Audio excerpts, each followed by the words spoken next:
यहाँ पर एक जगह होगा महाबलेश्वर। अब ये भी नहीं होगा। कौन सा जगह होगा? महाबलेश्वर। महाबलेश्वर से एक नदी निकलती है जिसका नाम है कृष्णा नदी। कौन सी नदी? कृष्णा नदी।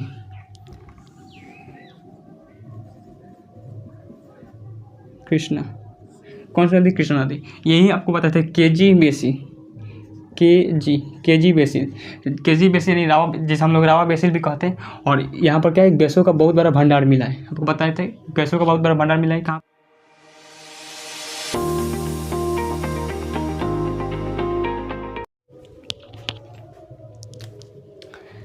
जय हिंद। चलिए आज का समझते हैं। आज नदी तंत्र के बारे में समझना है। नदी तंत्र जो है वो आपको बहुत सारे नदी तंत्र के बारे में बता दिए थे। मतलब उत्तर भारत के जितने भी नदी तंत्र थे उस सबके बारे में कम्प्लीटली आपको बता दिए थे। और बच गया था क्या? दक्षिण भारत के नदी तंत्र के बारे में। तो दक्षिण भारत में ज़्यादा नदियाँ नहीं है, छोटी छोटी नदियाँ आप याद रखिएगा। तो चलिए शुरू करते हैं दक्षिण भारत में नदी तंत्र के बारे में। देखिए दक्षिण भारत में देंगे तो यहाँ से नासिक है। महाराष्ट्र में कौन सा जगह है? नासिक। महाराष्ट्र में जहाँ पर जगह है नासिक।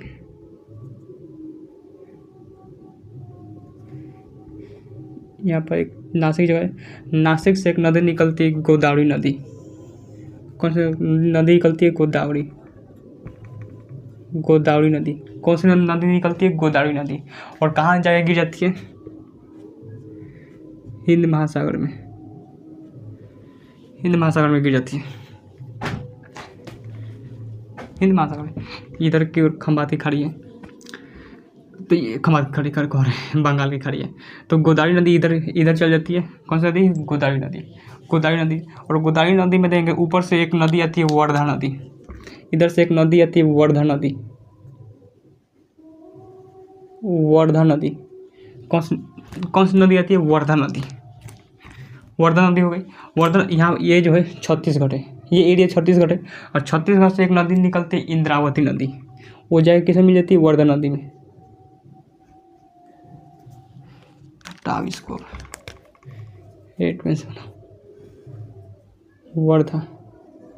वर्धा नदी। और इधर से एक नदी आती है इंद्रावती नदी। इंद्रावती। कौन सी नदी आती है? इंद्रावती नदी। और इंद्रावती नदी जाकर किसमें मिल जाती है? वर्धा नदी में। और वर्धा नदी जाकर किसमें मिल जाती है? गोदावरी नदी में मिल जाती है। फिर इधर से देंगे तो इधर से एक नदी आती है जिसका नाम है पेनगंगा। कौन सी नदी? पेनगंगा। पेनगंगा। कौन सी नदी? पेनगंगा। पेनगंगा नदी किसमें मिल जाती है? वर्धा नदी में। वर्धा नदी मिलती है किसमें? गोदावरी नदी में। कितने लोग बता सकते हैं दक्षिणी गंगा किसे कहा जाता है? दक्षिणी गंगा किसे कहा जाता है? गोदावरी नदी को। लेकिन दक्षिण भारत की गंगा कहेगा तो किसे कहा जाता है? कावेरी नदी को। इधर से नदी निकलती है कावेरी नदी। कौन सी नदी? कावेरी नदी। कावेरी नदी। और दक्षिण भारत की गंगा कहे तो कावेरी नदी, और दक्षिणी गंगा कहे तो कौन सी आ जाएगी? गोदावरी नदी। कौन सी आ जाएगी? गोदावरी नदी। अब देखिए नीचे क्या करेंगे, यहाँ पर एक जगह होगा महाबलेश्वर। अब ये भी नहीं होगा। कौन सा जगह होगा? महाबलेश्वर। महाबलेश्वर से एक नदी निकलती है जिसका नाम है कृष्णा नदी। कौन सी नदी? कृष्णा नदी।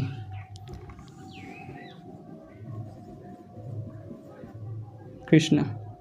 कौन सी नदी? कृष्णा नदी। यही आपको बताते हैं KG basin. KG basin. KG basin यानी रावा, जिसे हम लोग रावा बेसिन भी कहते हैं। और यहाँ पर क्या है? गैसों का बहुत बड़ा भंडार मिला है। आपको बताए थे गैसों का बहुत बड़ा भंडार मिला है। कहाँ पर? केजी बेसिन में या फिर रावा बेसिन में। और ये जो है यहाँ पर चपाइल natural compressed natural gas CNG। कौन सा है? CNG gas. CNG गैस का बहुत बड़ा भंडार कहाँ मिला है? केजी बेसिन में, जिसे हम लोग रावा बेसिन भी कहते हैं। तो ये हो गया कृष्णा नदी। कृष्णा नदी महाबलेश्वर से निकलती है और कहाँ मिल जाती है? चल जाती है इधर की ओर, पश्चिम पूर्व की ओर जाकर गिर जाती है। फिर इसमें भी कई सारी नदियाँ आकर मिलती है। नीचे से तुम्भद्रा नदी आपको पढ़ाए हुए हैं। कर्नाटक में कौन सी नदी? तुम्भद्रा नदी। तुम्भद्रा। कौन सी नदी मिल जाती है? तुम्भद्रा नदी। और एक ऊपर से भी नदी आकर मिलती है जिसका नाम है भीमा नदी। कौन सी नदी? भीमा नदी। भीमा नदी। कौन सी नदी? भीमा नदी। ऊपर से मिलती है भीमा नदी और नीचे से मिलती है तुम्भद्रा नदी। नीचे से कौन सी नदी मिलती है? तुम्भद्रा नदी। कर्नाटक में यहाँ पर ये इधर से नदी निकलती है कावेरी नदी।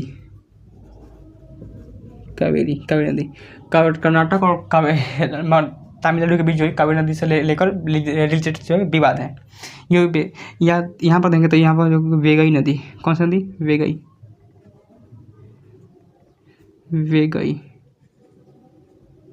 नदी, कौन सी नदी, वेगई नदी। और इधर क्यों देंगे पेरियार नदी, पेरियार नदी। तो ये क्या हो गई, दक्षिणी गंगा करें। दक्षिणी गंगा जो है वो कौन है, गोदावरी नदी। या दक्षिण भारत की गंगा जो है कावेरी नदी को कहा जाता है। ये हो गया। उत्तर भारत की गंगा तो आपको ओरिजिनल गंगा है, ये तो समझ गए। तो ये क्या था, दक्षिण भारत की गंगा में था। तो एक छोटी सी एरिया था। अब तो इंडिया मैप के बारे में पूरी तरह से कंप्लीट हो चुका है। कंप्लीट क्या बच गया, तो कई सारे सेना का मुख्यालय बच गए। क्या, कौन कौन से सेना, किसका मुख्यालय कहाँ पर है। तो जैसे वायुसेना का मुख्यालय कहाँ है, या फिर उत्तरी वायुसेना का मुख्यालय कहाँ है, दक्षिणी वायुसेना का मुख्यालय कहाँ है। तो ये सब आपको, ये सब बच गए। उसके बाद इंडिया मैप जो है वो पूरी तरह से कंप्लीट हो जाएगा। फिर हम लोग क्या शुरू करेंगे, वर्ल्ड मैप। तो वर्ल्ड मैप तो इस पर तो पढ़ाना संभव नहीं है, तो थोड़ा सा क्या किस पर पढ़ाएंगे, एक आता नहीं, पन्ना खरीद लेंगे, उस पर पढ़ाएंगे आपको वर्ल्ड मैप के। तो वर्ल्ड मैप तो इंडिया मैप के बारे में आपको 2-3 क्लास और होंगे इंडिया मैप के बारे में। उसके बाद कंप्लीटली खत्म हो जाएगा।